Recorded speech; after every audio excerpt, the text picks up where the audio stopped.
Good morning, student. This lecture is for MCOM second semester, subject cooperation. And in this lecture, we have to discuss what are the limitations of cooperative. There are many limitations of cooperative. We will discuss a few important limitations of cooperative. First one is the limited resources. As we know that the cooperative society is formed by the weaker section people and their contribution is very low. That's why the resources of the cooperative society is very limited. यानी cooperative society का basic purpose ही वही है कि जो weaker section के लोग हैं वो साथ में आके कोऑपरेटिव सोसाइटी फॉर्म करते हैं। उनकी जितनी कैपेसिटी होती है उतना हर कोई कोऑपरेटिव सोसाइटी का जो मेंबर है वो कंट्रीब्यूट करता है पैसे, और नेचुरली जो है उनके पास जो है वो फंड्स कम रहता है, इसलिए वो कम फंड्स कंट्रीब्यूट कर पाते हैं। इसलिए कोऑपरेटिव सोसाइटी के पास में बहुत ही कम रिसोर्सेज होते हैं। That's why it is called as the limited resources. Second one is the inefficient management. Why it is called as inefficient management?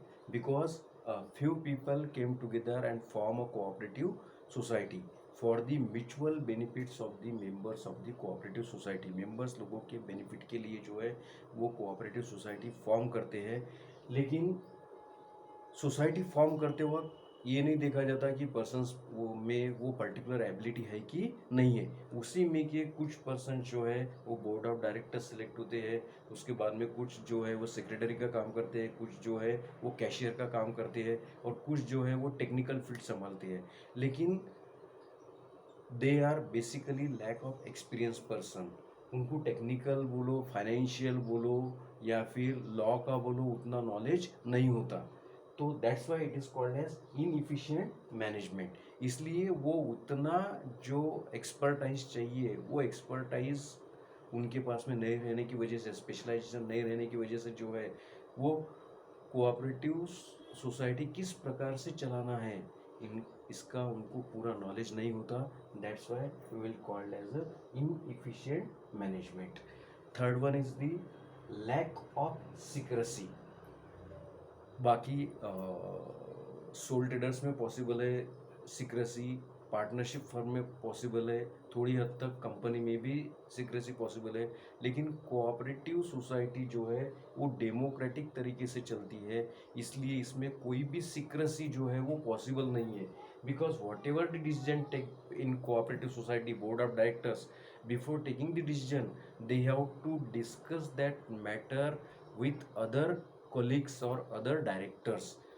Without discussion there is no decision should be taken in the cooperative society.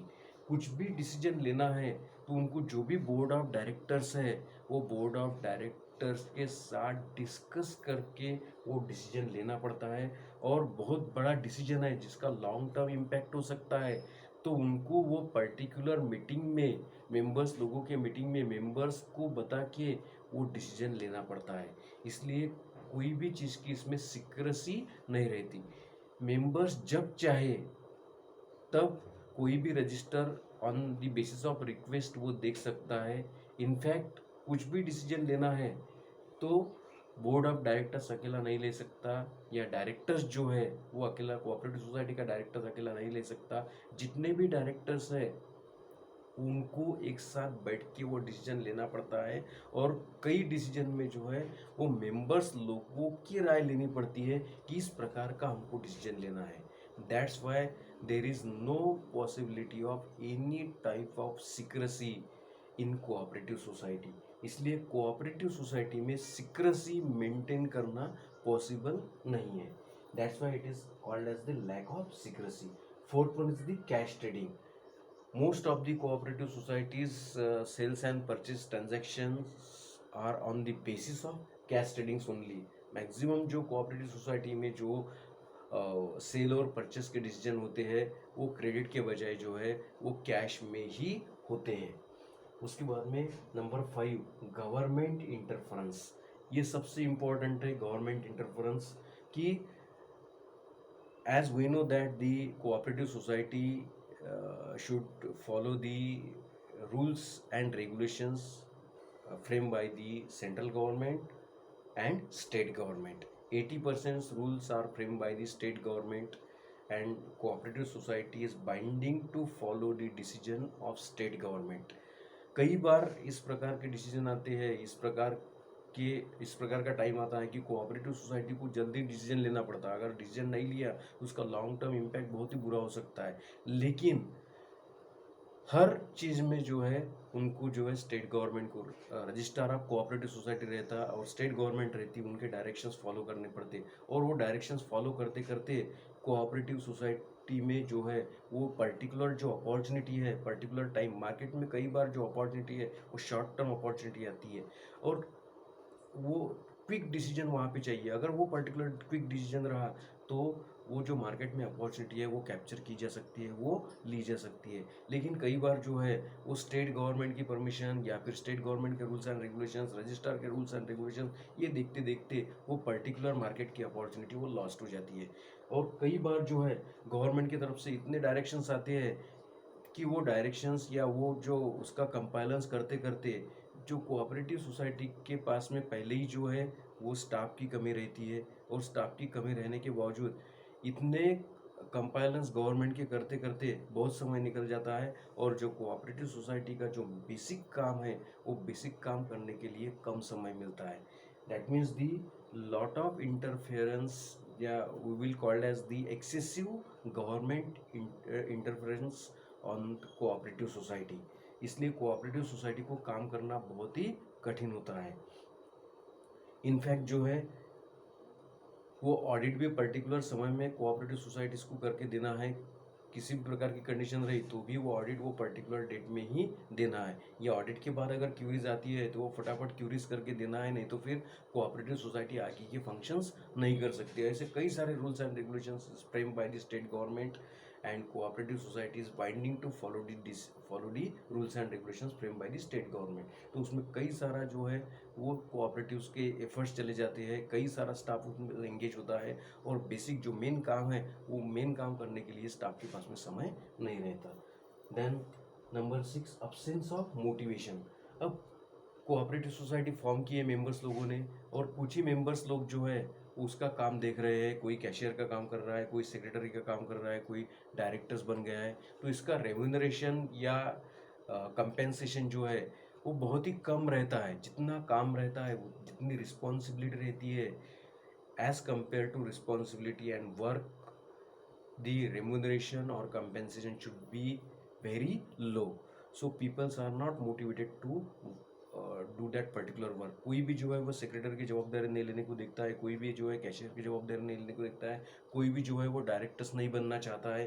तो किसी प्रकार का भी motivation नहीं रखता है. In fact जो technical staff जो है, टेक्निकल स्टाफ अगर हायर किया है या फिर मेंबर्स लोग जो है वो टेक्निकल स्टाफ करके अगर काम कर रहे हैं तो उनके लिए कुछ भी मोटिवेशन नहीं रहता. मोटिवेशन तो रहता ही नहीं. इनफैक्ट अगर कुछ गलती हुई तो पेनल्टी भी बैठ सकती है. यानी डबल हो गए, यानी मोटिवेशन तो नहीं मिल रहा, पेनल्टी मिल रही. तो पेनल्टी किस प्रकार मिल रही है? अगर ये तो कोई एक्सपर्ट नहीं है, जो भी मेंबर्स लोग काम कर रहे हैं दे आर नॉट एक्सपर्ट. वो सिर्फ अपनी जो है वो सर्विस दे रहे हैं कोऑपरेटिव सोसाइटी को. जैसे फॉर एग्जांपल कोई कैशियर का काम कर रहा है लेकिन उसको कैशियर का नॉलेज नहीं है, they don't have any previous knowledge और previous expertise in cashier work, लेकिन वो कैशियर का काम कर रहा है. लेकिन एक आधी गलती हो गई तो वो गलती की उसको पेनल्टी भी मिल सकती है. मतलब रिवार्ड्स तो कम मिल रहा लेकिन अगर गलती हो गई तो पेनल्टी भी मिल रही. तो इसलिए मोटिवेशन यहाँ पर कुछ नहीं है कि वो पर्टिकुलर काम वो पर्टिकुलर एम्प्लॉय अच्छे से कर सके. यहाँ पे अगर उसको फाइनेंशियली कुछ इंसेंटिव्स दिए जाते हैं या प्रेस फॉर दी वर्क अगर कुछ अलग से उनको मिलता है या रिकॉग्निशन मिलता है तो वो मोटिवेट होगा. तो यहाँ पर these are the limitations of cooperative society. इसके अलावा और कई सारे लिमिटेशन है. फॉर एग्जांपल जो है वो लीडरशिप क्वालिटी है जो है वो लिमिटेशंस बोल सकते हैं. या जो पर्टिकुलर जो कई बार जो रूल्स एंड रेगुलेशंस आरबीआई से अगर आरबीआई से कुछ रूल्स एंड रेगुलेशन चेंज होते हैं तो वो भी फॉलो करने पड़ते हैं. तो these are the limitations of cooperative society. One by one फिर से देख लेते हैं. लिमिटेड रिसोर्सेज, यानी सोसाइटी के पास में बहुत कम रिसोर्सेज रहते हैं और वो पर्टिकुलर सोसाइटी मैनेज करने के लिए रिसोर्सेज कम होने की वजह से कोऑपरेटिव सोसाइटी मैनेज करने के लिए बहुत तकलीफ होती है. Second one is inefficient management. Expert लोग नहीं रहने की वजह से कोऑपरेटिव सोसाइटी को जो है वो मैनेजमेंट या मैनेज करना या अच्छे लेवल तक उसको ले जाना ये पॉसिबल नहीं हो सकता। लैक ऑफ सीक्रेसी नाम की कोई चीज़ जो है कोऑपरेटिव सोसाइटी में नहीं रह सकती या नहीं रहती है, क्योंकि जो भी डिसीजन लेना है, decision should be taken by the board of directors bye consulting the particular member. जो भी मेंबर्स लोग होते हैं उनके साथ जो है वो डिस्कशन होने के बाद ही डिसीजन लिया जा सकता है। Cash transaction, most of the cooperative society doing the sale and purchase decision on cash basis only. Fifth one is government interference. There is a excessive government interference on cooperative society. Cooperative society can not do work independently. कोई भी cooperative society independently work नहीं करती है, वह work नहीं कर सकती है। They have to follow the rules frame by the state governments, rules frame by the state central government.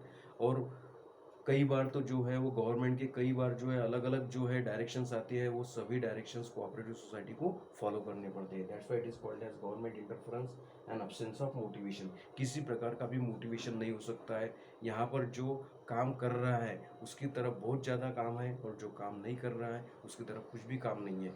और motivation in the sense financial motivation भी नहीं है, और यहाँ पर नॉन फाइनेंशियल मोटिवेशन भी नहीं है। इसलिए कोऑपरेटिव सोसाइटी में मेंबर्स तो हर कोई बनना चाहता है, लेकिन कोऑपरेटिव सोसाइटी का जो एक डेजिग्नेटेड पद बोलो या एखादी पोस्ट बोलो, सेक्रेटरी या कैशियर या फिर डायरेक्टर या बोर्ड ऑफ डायरेक्टर, बोर्ड पे रहना, ये किसी को भी अच्छा नहीं लगता। यानी फैसिलिटीज सबको चाहिए लेकिन रिस्पॉन्सिबिलिटी किसी को नहीं चाहिए। तो इस प्रकार की जो एक्ट है वो कोऑपरेटिव सोसाइटी में कई बार जो है वो देखने को मिलता है। तो आज की ये पर्टिकुलर लेक्चर के लिए इतना ही। आगे जो है वो नेक्स्ट इसमें कंटिन्यू करेंगे। इसका डिटेल जो है आपको पीडीएफ में जो नोट्स मिलेंगे तो इसका डिस्क्रिप्शन आप वहाँ से अच्छे से पढ़ सकते हैं। तो बाकी नेक्स्ट लेक्चर में कंटिन्यू करेंगे। आज के लेक्चर के लिए इतना ही। Thank you.